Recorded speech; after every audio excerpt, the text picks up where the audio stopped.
Berbagai topik menarik dikupas dalam dialog hari ini.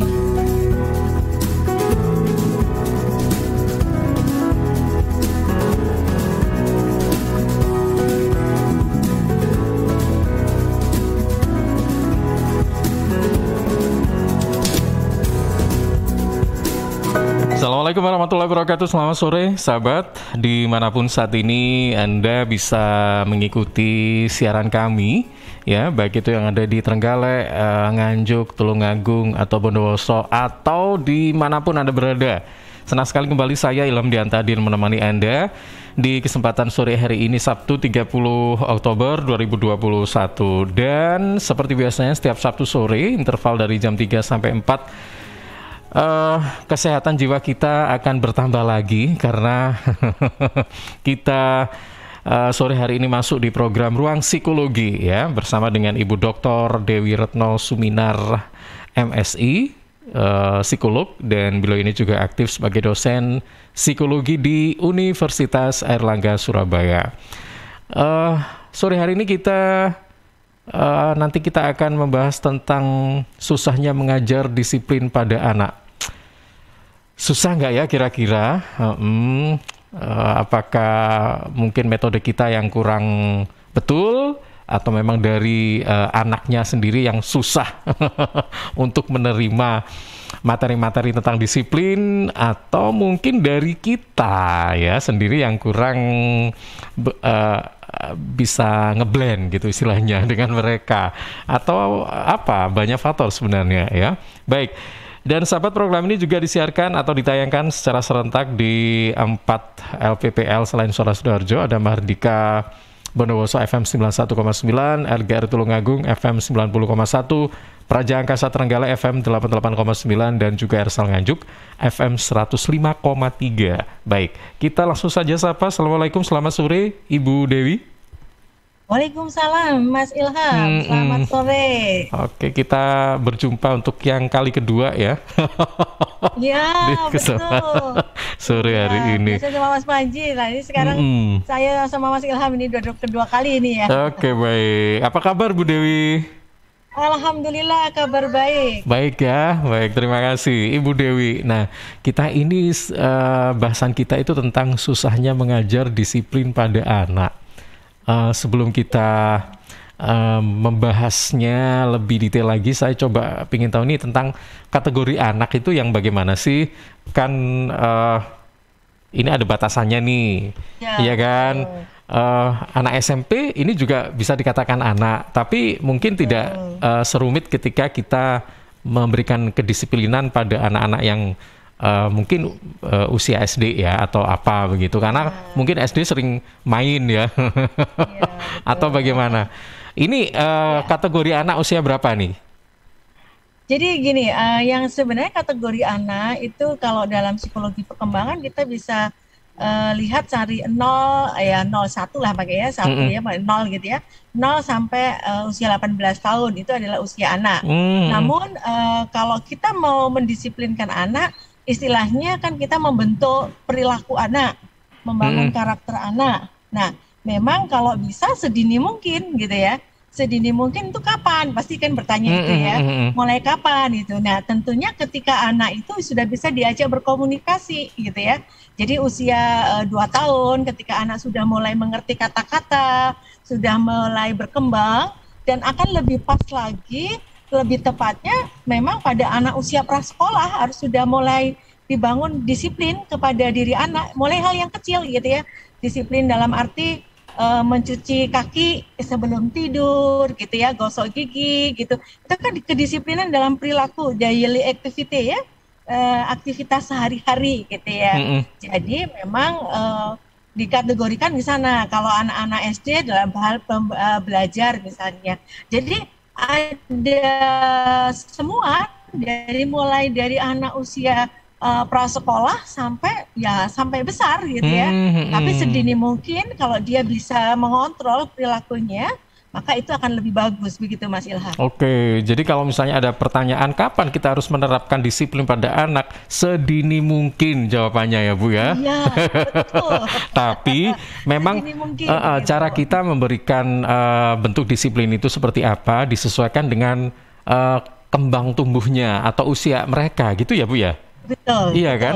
Kalau Dan mungkin juga anak cara berpikir mereka, betul. iya betul. Kalau anak usia 2 tahun, ya bagaimanalah kita anak-anak usia 2 tahun itu kayak apa sih gitu ya kan? Kalau Iya, anak betul. usia SD atau SMP, nah itu memang kita sebagai orang tua yang memang harus mengerti gitu ya Bu ya. Betul. Nah, terus Jadi begini caranya pertanyaannya begini Bu. Pertanyaannya begini. Iya, Bagaimana cara membuat mereka disiplin atau memberikan materi tentang disiplin pada mereka agar mereka itu nggak seperti di perintah-perintah, tapi mereka itu senang melakukan, terus mudah diikuti gitu, gimana Bu? ya, betul. Jadi disiplin anak itu kadang-kadang orang tua itu salah mengartikannya begini. Dia menyuruh anak bangun pagi gitu ya. Mm-mm. Atau misalnya menyuruh pembantunya untuk bangun pagi gitu ya. Setiap pagi harus bangun pagi. Kalau misalnya yang muslim harus sholat subuh bangun pagi. Tapi yang disuruh pembantunya. Saya sering kali guyonnya yang disiplin tuh bukan anaknya sebenarnya, pembantunya kan. Nah, jadi sebenarnya nah ini dia. Betul kan? Jadi yang bagus adalah benar-benar disiplin itu dari dalam diri anak tersebut. Jadi bukan dari luar.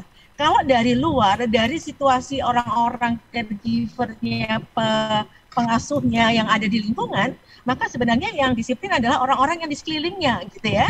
Orang-orang yang di sekelilingnya, bukan yang ada di situ, di rumah itu, maksudnya di anak itu, gitu ya. Tapi orang-orang di sekitarnya.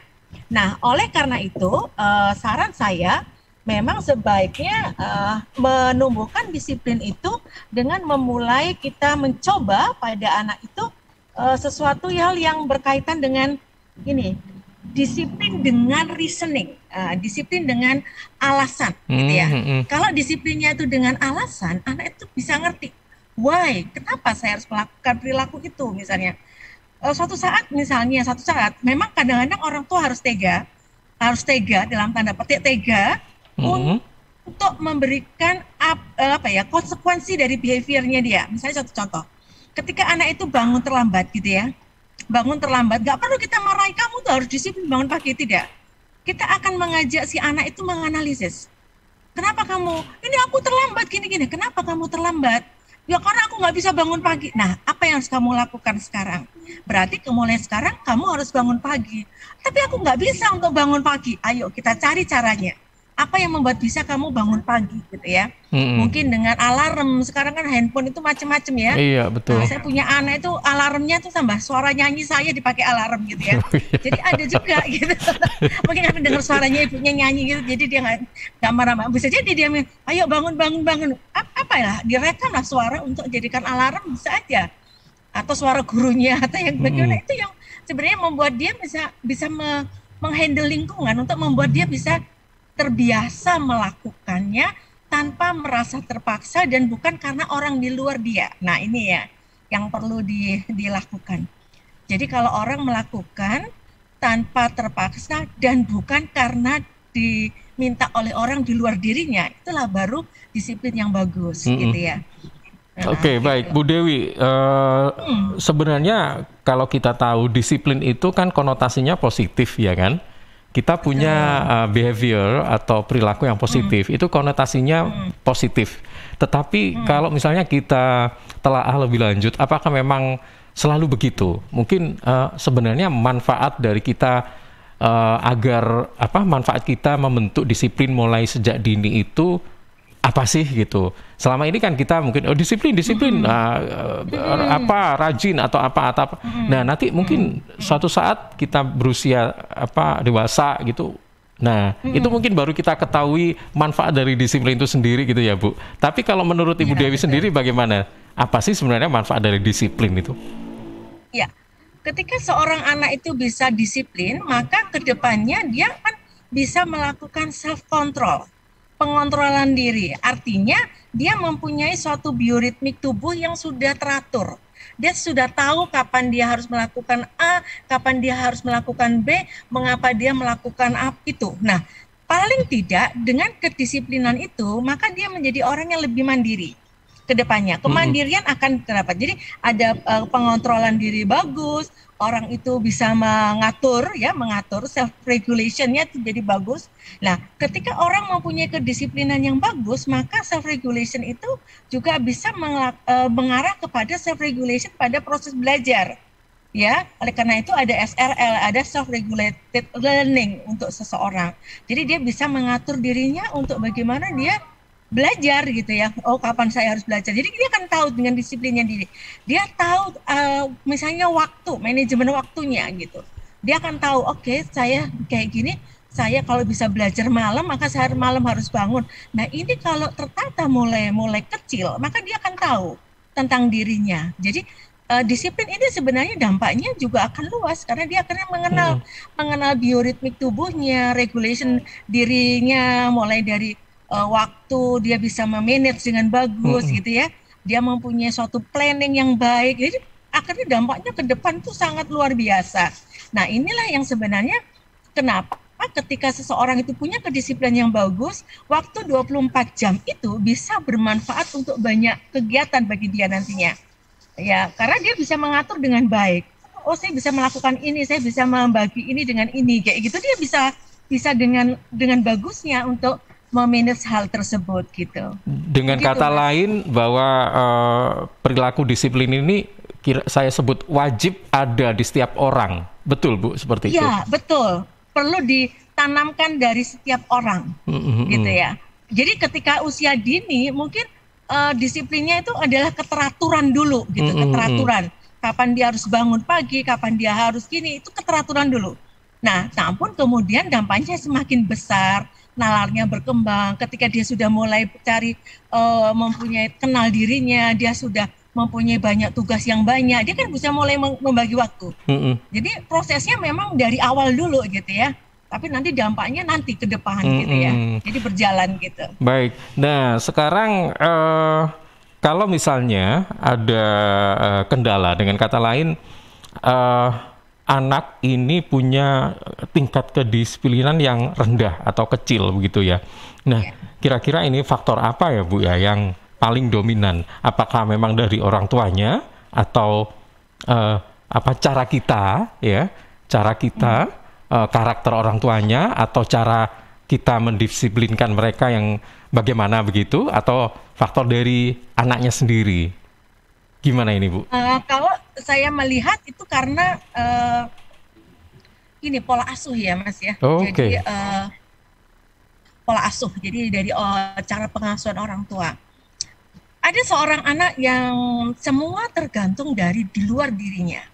Ada anak yang karena orang tuanya sangat memanjakan ya, semuanya inisiatifnya kan akhirnya munculnya juga dari orang di luar diri ya. Kalau anak yang disiplin kan dia sudah punya self control, punya planning, punya gini ya. Maka orang-orang yang anak-anak yang rendah itu pasti dia nggak punya planning, nunggu dulu, inisiatifnya nggak muncul, nunggu orang tuanya ngomong gitu ya. Nah ini kan yang sebenarnya nggak bagus gitu ya untuk kedepannya gitu. Jadi memang pengasuhan dari orang tuanya. Biasanya anak yang terlalu manja, semua diatur oleh orang-orang dewasa di sekitarnya, itu yang kadang-kadang membuat anak menjadi disiplinnya rendah gitu.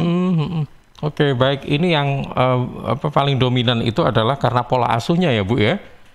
Ya, oke. Berarti kalau dari anak itu sebenarnya misalnya nih ada karakter anak itu kan beda-beda ya, ada yang bandel, ada yang penurut ya, ada yang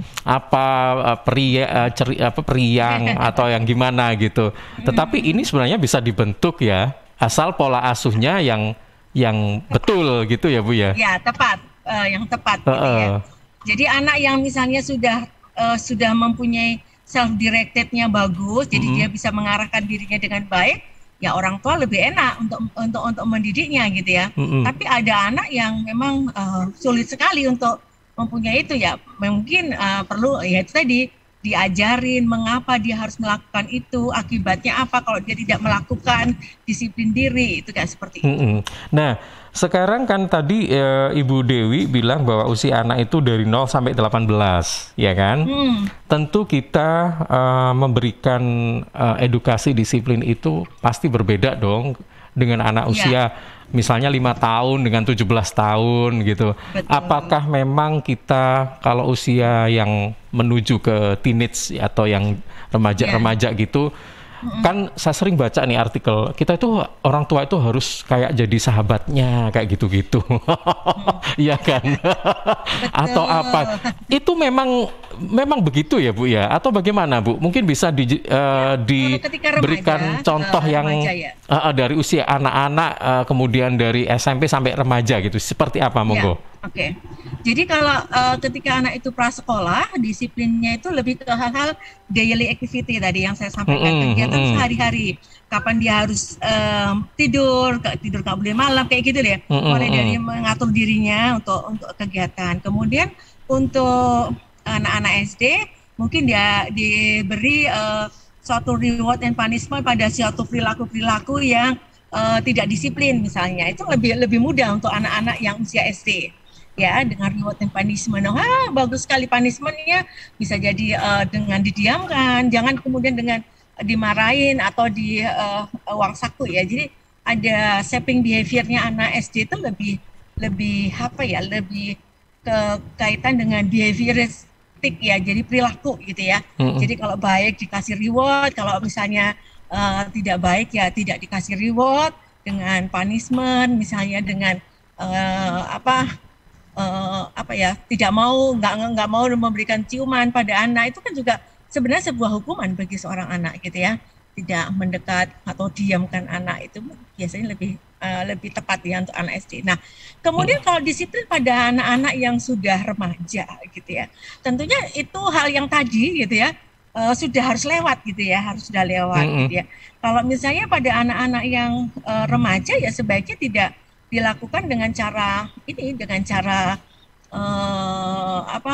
reward and punishment lagi, dengan dialog, dengan ngobrol gitu. Misalnya kalau perlu ya tadi diajak menganalisis perilaku gitu ya. Akibat dari dia tidak disiplin itu apa gitu. Terus kemudian diajarin untuk itu apa yang harus dia lakukan ke depannya kayak gitu. Jadi lebih banyak ke dialog ya pada apa yang harus dilakukan dan apa yang tidak boleh dia lakukan gitu. Jadi dialog gitu ya. Karena disebut dialog maka seringkali disebut hanya saya berteman gitu dengan anak gitu. Iya, jadi tempat curhat gitu kan biasanya. Ya betul, dia ngomong, Bunda, aku tuh pengen bangun pagi, tapi kenapa ini aku nggak bisa bangun pagi? Nah, berarti kan di sini orang tuanya mencoba untuk mengajak mencari solusi gitu. Baik. Solusi dari permasalahan dia. Iya, Bu Dewi. Tapi sayangnya tidak semua anak itu punya orang tua yang lengkap, ya kan? Betul. Ya, mungkin hanya ibunya saja atau ayahnya saja, sehingga mereka menjadi peran ganda gitu ya. Ibu jadi ayah juga jadi ibu. Itu gimana Bu? Bagaimana anak menempatkan pada orang tua tunggal seperti ini, dan bagaimana orang tua tunggal ini bisa berperan ganda gitu? Gimana Bu? Sebenarnya bisa aja dilakukan oleh orang tua ya, siapapun dia. Orang tua itu sebenarnya bisa melakukan hal tersebut gitu ya. Jadi gini, seringkali kan yang terjadi orang tua tunggal itu kan merasa bahwa dia harus melakukan sebagai seorang ayah dan juga atau seorang ibu. Kalau misalnya ayah, kalau dia nggak punya ayah, ibu kalau dia nggak punya ibu, itu salah sebenarnya, nggak usah seperti itu ya. Jadilah seperti ibu gitu ya. Ya ibu, ya ayah gitu ya. Oke. Jadi nggak harus berperan ganda ya Bu ya? Gimana? Nah, ini konsep yang kadang-kadang dipaksakan oleh beberapa orang tua gitu. Kalau itu dipaksakan maka menjadi aneh menurut saya. Karena kecukupan hal-hal yang biasa dilakukan oleh orang lain itu lebih kepada peran ya. Peran misalnya kayak gini. Seorang ibu ditinggal suaminya meninggal, kemudian ya akhirnya tidak punya ayah. Maka peran yang bisa digantikan adalah peran untuk mencari ekonominya aja, penghasilan. Tetapi sebenarnya dalam pengasuhan itu semuanya bisa bareng gitu ya, bisa dilakukan oleh ibu tok atau ayah tok gitu ya. Itu yang penting di sini gitu. Jadi selama ini yang kita ketahui bahwa misalnya ada salah satu yang tidak ada, itu kalau berperan ganda itu tidak dianjurkan ya Bu ya. Iya. Jadi kalau Karena misalnya itu kayak dipaksain gitu loh, dipaksain. Oh kamu biasanya ini ada ibu kan identik dengan kelembutan, ayah dengan kekerasan, dengan kereng. Maka si ibu ini berubah kadang-kadang menjadi kereng juga gitu. Jadi nggak usah gitu ya. Jadilah ibu. Jadi nggak, ibunya juga nggak terbebani ya, sebagai single parent gitu ya. Dia tidak terbebani dan kemudian komunikasi dengan anak menjadi lancar gitu ya. Gitu. Misalnya, kalau gini biasanya ada ayah yang bisa memarahin. Oke, kalau bunda nggak bisa memarahin, tetapi karena kamu nggak punya ayah, kamu sudah tahu apa yang harus biasanya ayah lakukan kalau kamu misalnya melakukan hal tersebut. Ya dia kan membayangkan ayah pasti marah. Jadi sosoknya ayah atau sosoknya ibu tetap ada gitu. Kira-kira kalau misalnya memang hanya satu orang tua yang kita miliki, apakah ini memang betul akan berdampak pada tumbuh kembang atau karakter anak? Tergantung dari si single parent tadi. Bagaimana Bu supaya anak ini seolah-olah mendapatkan input, bagaimana supaya anak ini merasa bahwa lengkap gitu ya? Iya betul. Gimana ini Bu? Sebenarnya dari si ibu ini yang bisa memerankan dan menyampaikan. Oleh karena itu saran saya kalau misalnya orang tua itu divorce misalnya, tetaplah hadirkan tentang ayahnya. Jangan jelek-jelekin. Ini yang seringkali terjadi, pasangan yang mau bercerai itu seringkali menjelekin pasangannya, yang nggak boleh ya. Jadi saran saya bagi Anda yang bercerai karena divorce itu adalah pilihan Anda, please jangan libatkan anak gitu ya. Jangan libatkan anak dalam situasi itu. Jadi kalau divorce ya udah ya, itu ayah kamu, ini adalah ayah ya gini. Terus kalau kemudian coba kalau ada ayah, kira-kira ayah marah nggak kalau kamu melakukan itu kan gitu. Walaupun ayahnya nggak ada. Gitu. Itu bisa aja dihadirkan gitu. Oke. Atau dengan kata lain, misalnya nih Bu ya, ada anak laki-laki, kemudian ayahnya meninggal, anak ini suka sepak bola, tidak harus si ibu main sepak bola dengan si anak itu. Jangan sampai mempelajari sepak bola, nggak perlu seperti itu ya Bu ya. Nanti dasternya sobek itu. Iya. Dasternya sobek itu nanti.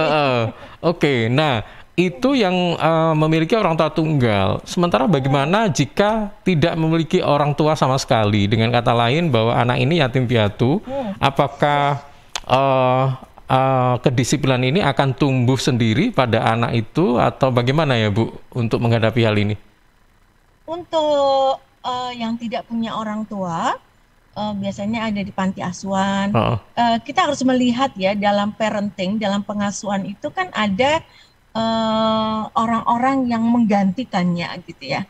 Ada orang-orang, bisa kakeknya, bisa neneknya, bisa pengasuh panti. Itu adalah sosok-sosok yang mengasuh ya. Jadi kayak caregiver ya, pengasuhnya mereka. Kalau itu pengasuhnya, itu biasanya ya bisa aja gitu ya, membantu gitu ya, membantu di sini gitu. Oke, jadi ini sangat berkontribusi banget terhadap tumbuh kembang anak itu sendiri ya Bu ya. Peran-peran ibu-ibu ini. Pengasuhnya. Jadi kalau bisa ini memang pengasuhnya ini yang harus, maksudnya super mom lah, seperti itu ya Bu ya. Kalau misalnya asal-asalan saja, saya khawatir nanti anak ini juga akan punya pengaruh-pengaruh yang kurang baik, begitu loh maksudnya. Iya, betul. Oke, baik. Bu Dewi, nanti kita akan lanjutkan kembali ya obrolan kita sore hari ini. Dan sahabat, untuk Anda yang mungkin ya Oh, lagi banyak masalah tentang bagaimana cara mendisiplinkan anak. Monggo silakan bertanya ya. 0318961514 atau WA di 0811309109. Kami segera kembali ya. Pengalaman-pengalaman Anda mungkin selama ini apa yang kami bicarakan, aduh itu ternyata hanya teori misalnya. Prakteknya waduh susah banget. Monggo silakan ya. Saya tunggu. Kami kembali setelah beberapa spot berikut ini.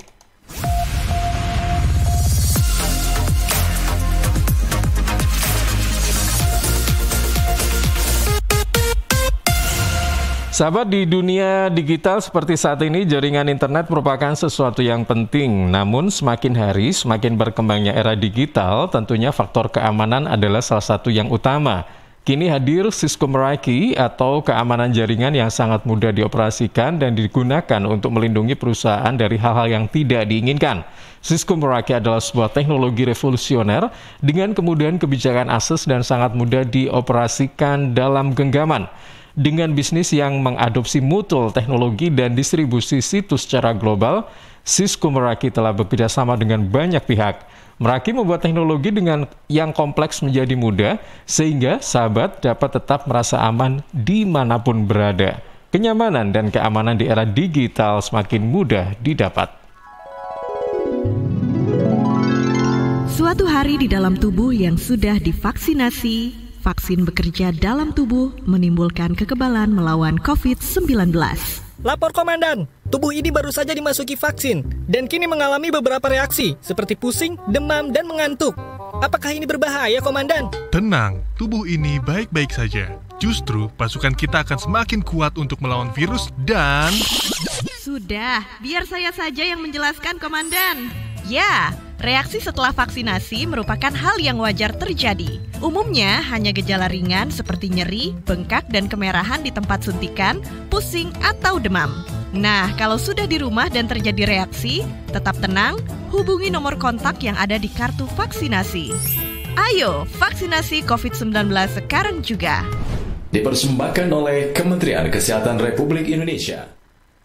Rokok opo iki lho, kok putihan? Ya rokok empok, ya murah, ya akeh. Rokok ilegal iki. Masa rokok ilegal iki? Yo iki. Lah awakmu kok roh nek iki rokok ilegal? Rokok ilegal iki gak nek pita cukene. Samen paling roe bandrol kuwi lho. Rokoke kudu enek merek karo nama perusahaane sing terdaftar ndek bea cukai. Lokasi pembuatane ndek kene ya gak enek. Terus ndek kene rokok ilegal iki gak enek gambar karo peringatane teko pemerintah. Berarti rokok ilegal gak resmi no? Aduh ya mesti to Le Mul. Rokok ilegal iki merugikan negara. Mergo ora bayar cukai sing digembangun negara. Walah cucu, sepenting wong-wong gak roh.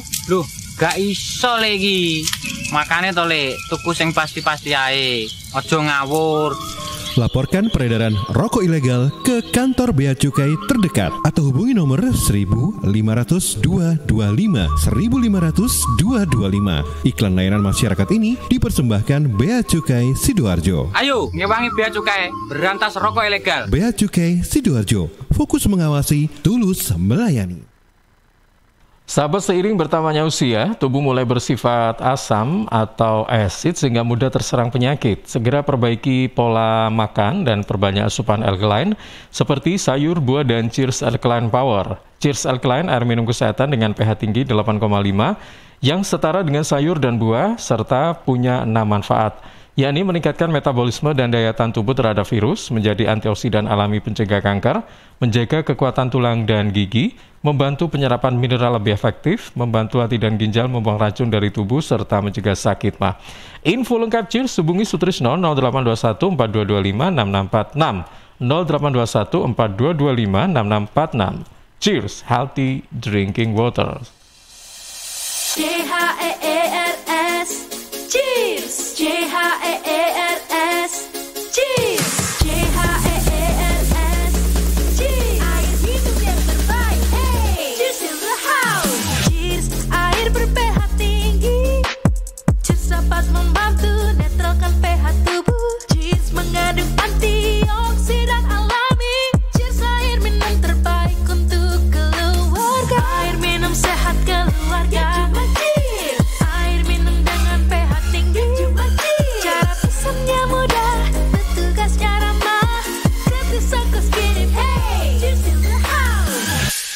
pemesanan via WhatsApp di nomor 087777243377. Gratis ongkos kirim. Cheers in the house.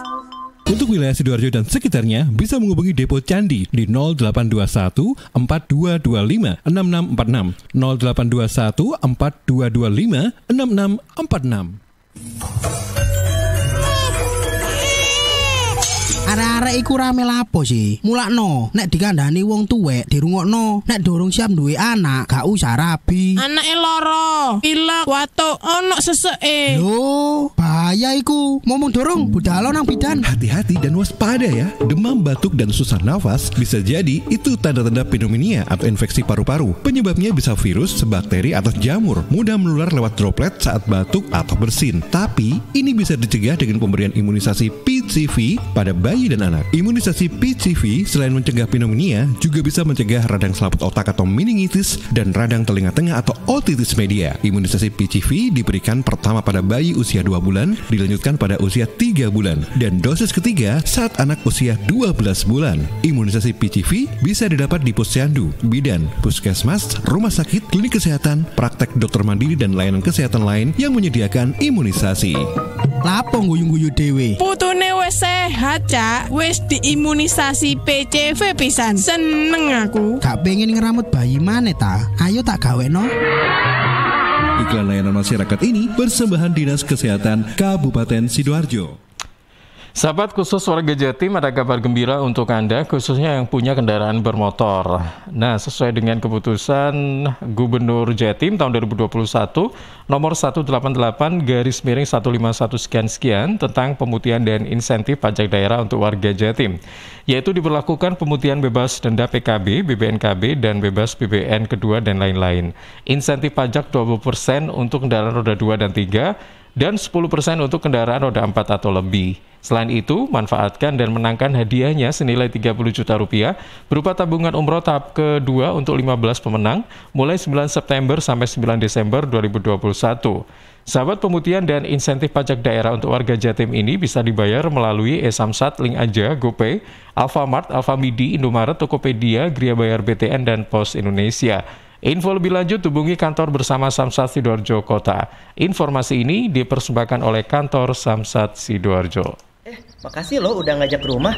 Tahu aja anak kos gak ada hiburan. Daripada di kos bengong aja, mending ngebuburit sambil nonton Indium TV. Tapi nonton apa ya? Ini UCTV kan? Kamu tuh nggak ada yang baru, namanya Gameku. Kok Gameku? Ini TV-ku. Ih, beneran. Gameku itu cloud gaming asli Indonesia. Jadi kita bisa main game di IndiHome TV tanpa harus beli konsol atau install gamenya. Wah, mau dong. Nih caranya. Cari Gameku di UC App Store, download dan install, lalu pilih paket berlangganan. Banyak kok tutorialnya di internet. Iya, mudah banget. Yaudah yuk, main Gameku. Mari kita coba. Sebentar, ini kan Gameku. Kenapa jadi gamemu? Ih, kok gamemu? Ini Gameku. Apa sih ini ribut-ribut? Sana kalian bantu angkat galon ya, biar bunda yang main Gameku. Wujudkan bersama IndiHome. Sahabat, penularan virus corona bisa dicegah lewat perilaku hidup bersih dan sehat. Cuci tangan pakai sabun di air yang mengalir. Kalau batuk dan bersin, terapkan etika batuk. Kemudian mengkonsumsi makanan yang bergizi dan sudah dimasak sempurna. Rajin olahraga, istirahat yang cukup. Kalau ada gejala demam, batuk, sesak nafas, pernah kontak dengan orang dari negara atau daerah terjangkit, atau dari kunjungan negara atau daerah terjangkit, segera ke pelayanan kesehatan terdekat. Bisa juga hubungi call center kesehatan 119 untuk sambungan cepat 24 jam siaga. Sekali lagi, call center 119 untuk sambungan cepat 24 jam siaga. Dan di 0811 3088 113 untuk sambungan layanan 24 jam kegawat daruratan medis. Sekali lagi, di 0811 3088 113 untuk sambungan layanan 24 jam kegawat daruratan medis. Cegah penularan virus corona lewat hidup bersih dan sehat. Iklan layanan masyarakat ini persembahan Dinas Kesehatan Kabupaten Sidoarjo didukung Suara Sidoarjo.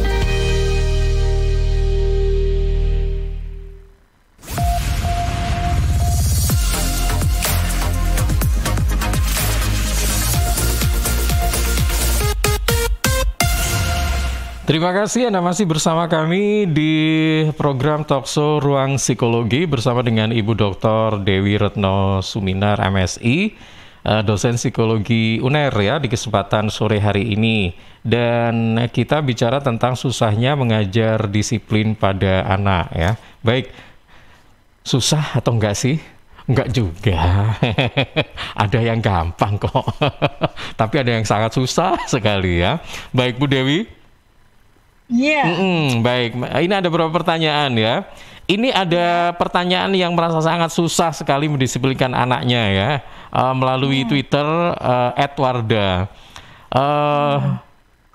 Pertanyaannya, bagaimana mengubah perilaku sudut pandang anak atau perspektif anak ketika kita ingin menyuruh anak tetapi si anak tidak mau, padahal tujuan kita adalah untuk mendisiplinkan anak.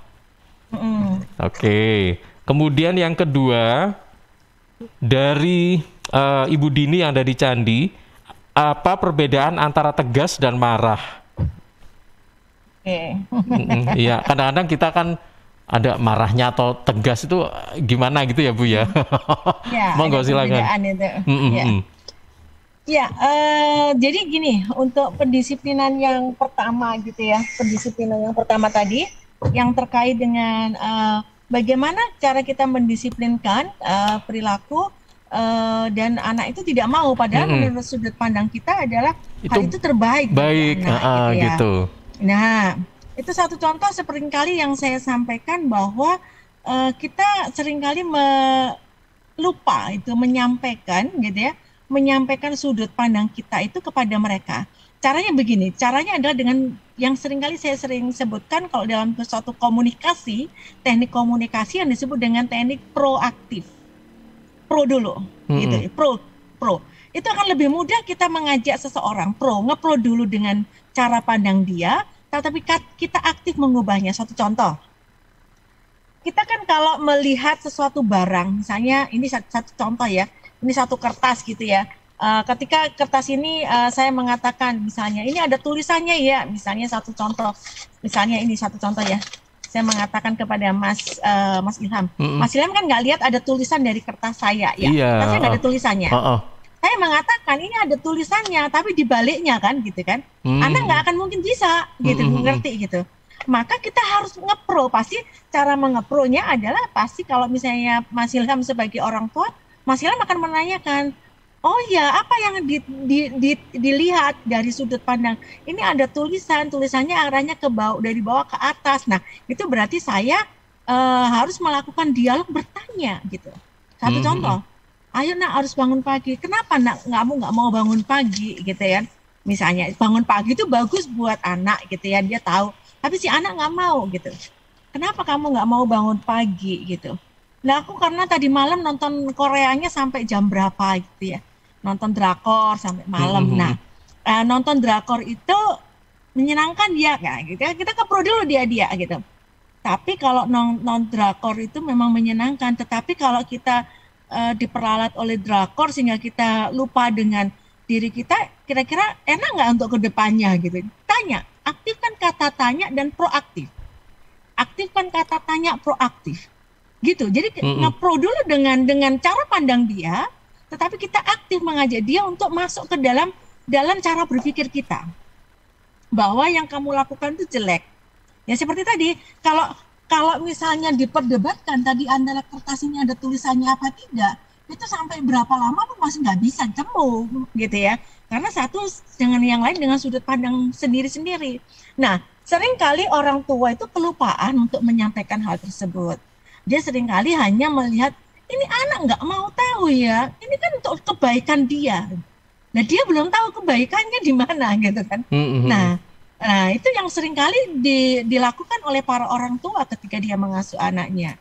Akhirnya si anak ini kan bingung, dia pasti kekeh dengan pendiriannya. Itu kan baik buat mama, kan nggak baik buat aku gitu ya. Nah, itu kan. Nah, itu kan mama, zamannya mama, kan bukan zamanku. Nah, itu kayak gitu. Jadi akhirnya berdebat terus gitu ya. Nah, caranya adalah ya itu tadi, bawa dulu masuk ke dalam cara berpikir si anak. cara berpikirnya apa? Ngepro dulu dengan cara berpikir dia.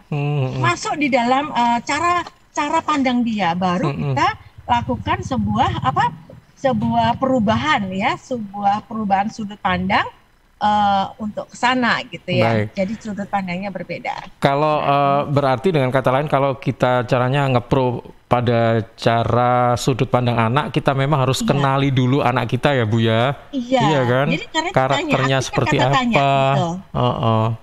Aktifkan kata tanya, bukan kata perintah. Nah ini seringkali orang tua lupa, dia katanya perintah, kata yang doktrin, ya integrasi doktrin, bukan, tapi dialognya bisa dikembangkan terus, ya. Nah, kemudian dengan pertanyaan kedua dari Mbak Dini ya, apa bedanya tegas dan marah, gitu ya?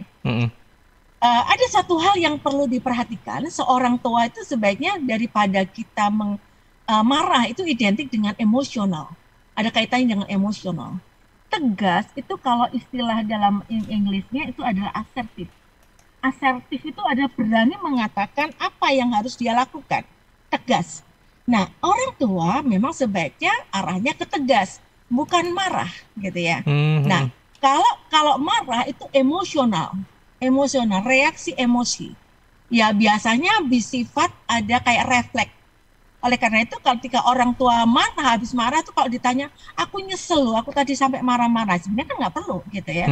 Oleh karena itu, sebaiknya memang orang tua pada saat tertentu dia bisa melakukan lebih tegas dengan misalnya satu contoh, saya seringkali sarankan pada orang tua kalau dia ingin memarahi anak, nggak usah lah dengan kalimat yang lebih tinggi, lebih tegas, itu anak-anak itu langsung dia pasti akan tahu gitu.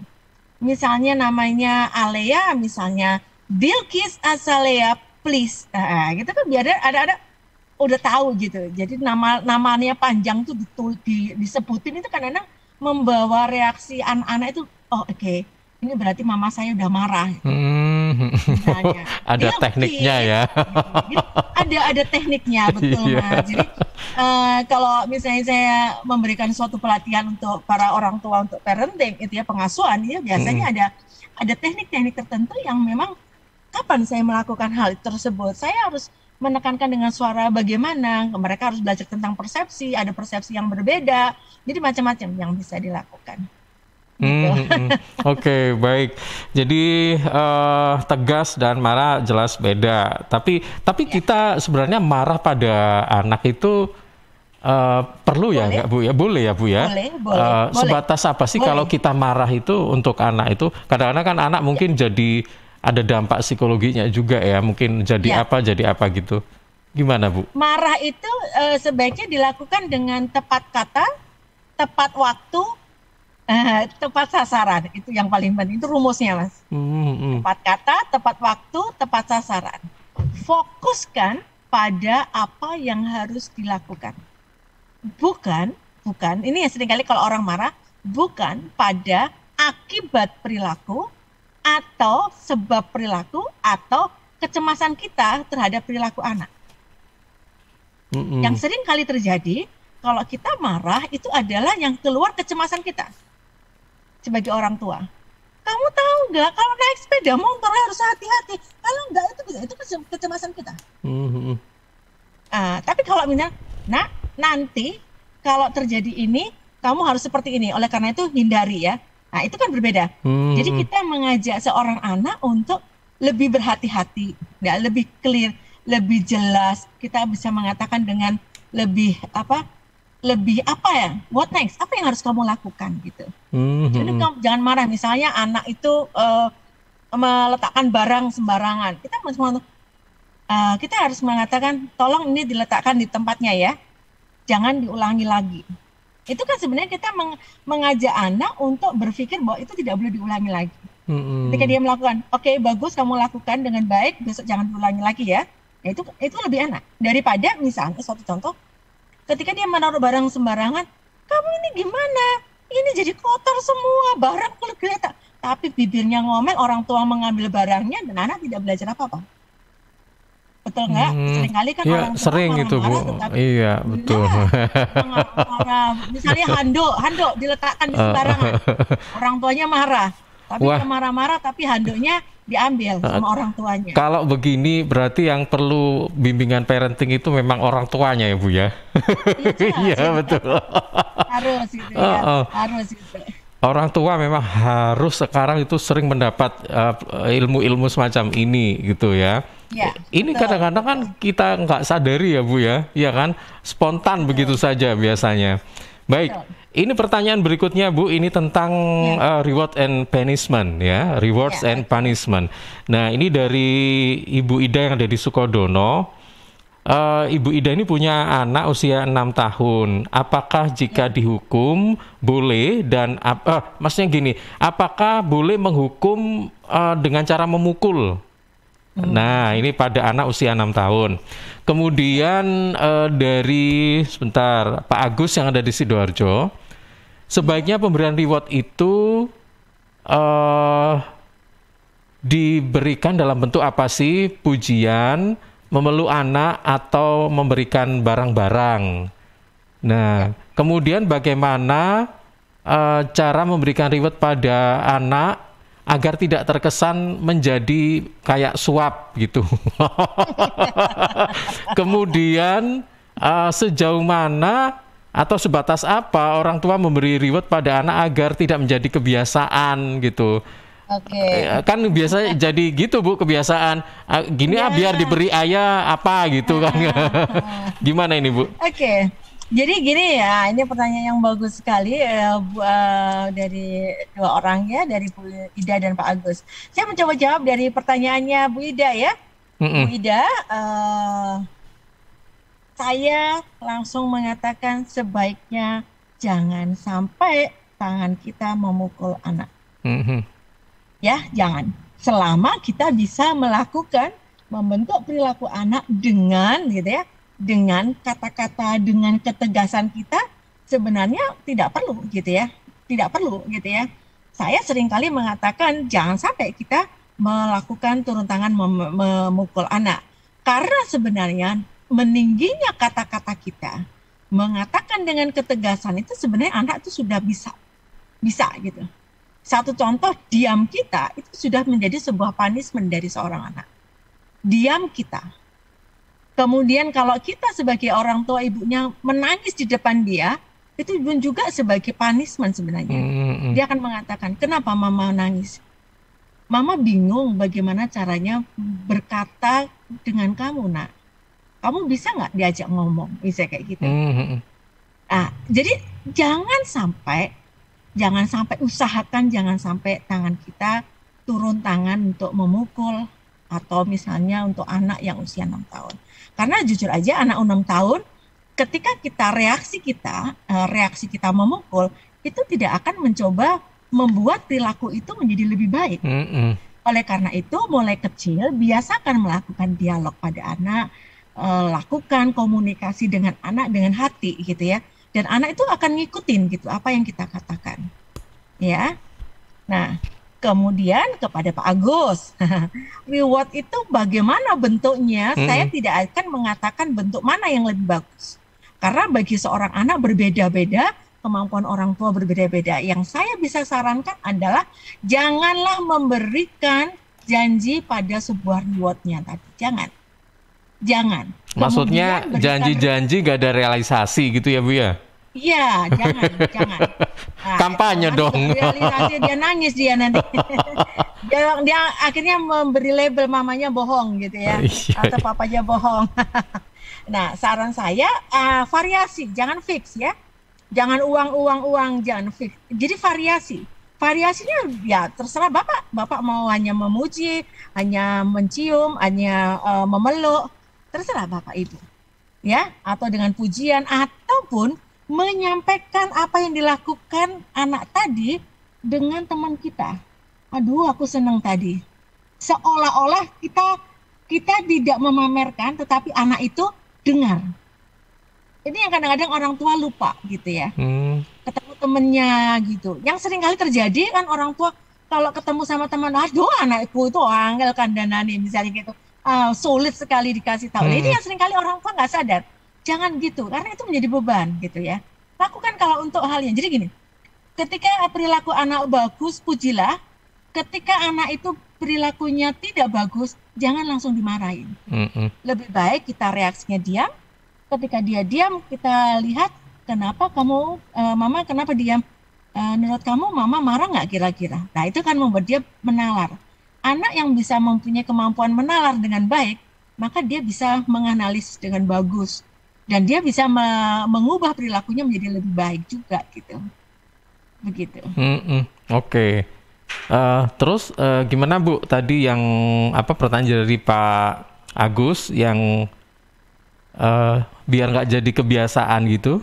Suap gitu, jadi kebiasaan. Karena itu tidak selalu Bapak, karena itu variatif tadi. Jangan fix ya. Misalnya gini, seringkali ada guyonan begini Bapak. Ada seorang anak itu kalau dia buang sampah, ini yang kecil ya, anak kecil ya, buang sampah, dia pasti dipuji sama ibunya. Aduh, pintar kamu ya. Setiap kali buang sampah dipuji. Setiap kali buang sampah dipuji. Pada suatu saat saya melihat sendiri dia buang sampah, kok mamanya nggak lihat. Mama. Kok mama nggak lihat? Jadi sampahnya itu ditaruh di atasnya sampah gitu. Mama, kok diam aja. Mama gitu. Dia berusaha untuk menunggu kalimat pujian dari mamanya. Oleh karena itu, jangan yang sama gitu, jangan yang sama, variasi, sehingga anak itu tidak bisa memperkirakan. Dengan itu akan lebih efektif untuk perubahan perilaku. Dan tidak harus selalu misalnya uang. Sering dia nih berhasil nih, misalnya menjadi rankingnya 1 terus kayak gitu, nggak setiap itu ranking dikasih gitu ya Bu ya? Iya betul, tidak selalu gitu ya, tidak selalu. Karena gini loh, misalnya satu contoh, uang itu tidak selalu menjadi reward gitu. Kalau dia misalnya 5.000, sekarang 5.000, besok lagi 5.000 sudah nggak reward lagi gitu. Karena dia sudah mengantisipasi, bisnya aku dapat ini gitu. Dia nggak reward lagi. Oleh karena itu, caranya adalah ya kadang-kadang, kamu berhasil, kita rayakan bersama gitu. Udah cukup gitu biaran. Dia merasakan bersama bahwa sebenarnya ya hari ini kita rayakan ya keberhasilan kakak. Gitu kan lebih mudah gitu, bahwa keberhasilan kamu itu juga memberi dampak pada orang lain kayak gitu loh. Jadi bukan hanya karena kebahagiaan kamu gitu, itu jadi lebih enak gitu. Ya, atau tunggu dapat arisan ya baru kita rayakan. Ya, Bu Dewi yang terakhir Bu sebagai penutup, monggo silakan. Iya. Jadi saya ingin sampaikan bahwa dalam mendisiplinkan anak, disiplin itu terkait dengan pengasuhan ya. Disiplin yang efektif itu adalah disiplin yang berasal dari dalam diri si anak. Oleh karena itu dalam proses pengasuhan, ini adalah pengasuhan yang modern yang berkaitan dengan perkembangan, bukan tradisional ya. Kalau ada seorang yang misalnya mendisiplinkan anak dengan memukul, dengan menjewer, dengan marah-marah, itu saya mengatakan itu disiplin tradisional di zaman-zaman dulu yang tidak berkaitan atau tidak berperspektif perkembangan. Mendisiplinkan anak dalam perspektif perkembangan adalah dengan membuat suatu reason, adalah alasannya kenapa disiplin itu, perilaku itu dilakukan. Disiplin lakukanlah sejak dini, karena dampaknya untuk perkembangan yang berikutnya, anak akan menjadi orang yang lebih disiplin, itu akan menjadikan anak lebih mandiri. Anak itu bisa mempunyai self-regulated yang bagus bagi dirinya, karena dia bisa melakukan pengontrolan diri. Kalau dia bisa melakukan pengontrolan diri, pasti dia akan bisa membuat suatu planning bagi dirinya sendiri. Gitu Mas Ilham. Oke, baik. Ibu Dewi terima kasih. Kita semakin bertambah wawasan kita ya sebagai orang tua, bagaimana kita bersikap pada anak, khususnya menerapkan disiplin, ya kan? Baik, terima kasih sekali lagi. Selamat sore dan Assalamualaikum warahmatullahi wabarakatuh. Waalaikumsalam Mas Ilham.